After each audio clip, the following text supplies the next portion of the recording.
ഇങ്ങനെ chia seed കഴിച്ചാൽ രുചിയും കൂടും, ഗുണവും ഇരട്ടിയാകും. പുഡിംഗ്. അര കപ്പ് പാലിൽ 1 ടീസ്പൂൺ ചിയാവിത്ത് ചേർത്ത് ഇത് ഫ്രിഡ്ജിൽ സൂക്ഷിക്കുക. രാവിലെ അല്പം പഴങ്ങൾ അരിഞ്ഞു ചേർത്തതിന് ശേഷം ഇത് കഴിക്കാവുന്നതാണ്. സ്മൂത്തി.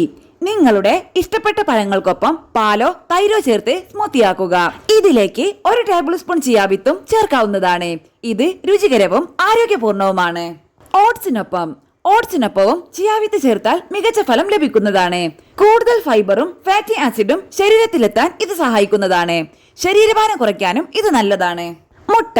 ചിക്കി പൊരിച്ച മുട്ടയ്ക്കൊപ്പവും ചിയാവിത്തുകൾ കഴിക്കാവുന്നതാണ്.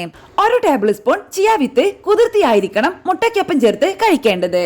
അവക്കാഡോ. നന്നായി പഴുത്ത് ക്രീം പരുവത്തിലായ അവക്കാഡോയ്ക്കൊപ്പം ചിയാവിത്ത് കഴിച്ചാലും ഇരട്ടി ഫലം ലഭിക്കുന്നതായിരിക്കും. ഇവ രണ്ടും നിങ്ങളുടെ ആരോഗ്യത്തിന് ഗുണകരമാണ്. തൈര്. 1 ടേബിൾ സ്പൂൺ ചിയാവിത്ത്, തൈര്, ഗ്രാനോള എന്നിവയൊക്കെ ഒരുമിച്ച് ചേർത്ത് മിക്സ് ചെയ്തും നിങ്ങൾക്ക് കഴിക്കാം. നിങ്ങളുടെ ഇഷ്ടപഴങ്ങൾ ഇതിനൊപ്പം ചേർത്താൽ കൂടുതൽ രുചി ലഭിക്കുന്നതാണ്. ചീര, അവക്കാഡോ, വാഴപ്പഴം എന്നിവ ചേർത്തുണ്ടാക്കുന്ന ഗ്രീൻ സ്മൂത്തി ബൗളിൽ 1 ടീസ്പൂൺ ചിയാവിത്ത് ചേർക്കാവുന്നതാണ്.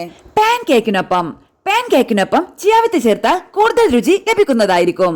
മികച്ച ഗുണവും ഇതിലൂടെ സ്വന്തമാക്കാം. കുതിർത്ത ചിയാ സീഡുകൾ ഇതിന്റെ ബാറ്ററിൽ ചേർത്താണ് ഉപയോഗിക്കേണ്ടത്. പാലിനൊപ്പം പാൽ, തേൻ, വാനില എസൻസ് എന്നിവ ചേർത്തുണ്ടാക്കുന്ന പാനീയത്തിൽ 1 ടീസ്പൂൺ ചിയാവിത്ത് ചേർക്കാവുന്നതാണ്.